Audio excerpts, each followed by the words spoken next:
Hello everyone, I am Dr. Vinay Bhushanam, consultant neurosurgeon and interventional neurologist working in Medicover Hospital, Visakhapatnam.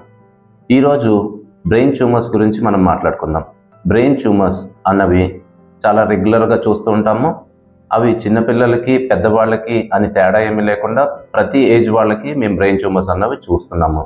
So brain tumour తలలో ఉందా లేదా కనిపెట్టడానికి చిన్న చిన్న ఏదైతే warning signs ఉంటాయో వాటిని మనం ముందరనే గమనించుకోవాలి.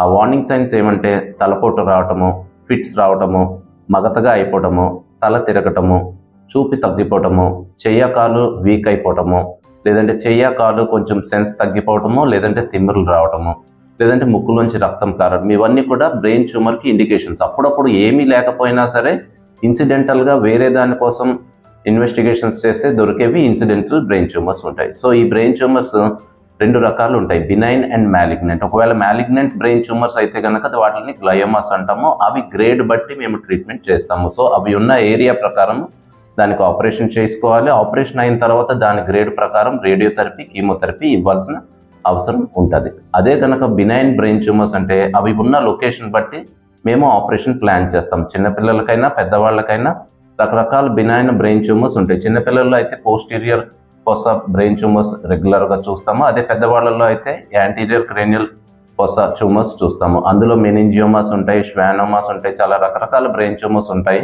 ఒకవేళ బినైన్ బ్రెయిన్ ట్యూమరే ఉంటే కనుక దానికి పూర్తిగా మంచి ట్రీట్మెంట్ ఇచ్చినట్టయితే మళ్ళీ పేషెంట్ చనిపోయేంత వరకు మళ్ళీ ఆ బ్రెయిన్ ట్యూమర్ రాదు. సో ఎటువంటి అనుమానాలు ఉంటే కనుక ఎంత త్వరగా అయితే అంత త్వరగా న్యూరో సర్జన్ని కలవాల్సిందిగా కోరుచున్నాం.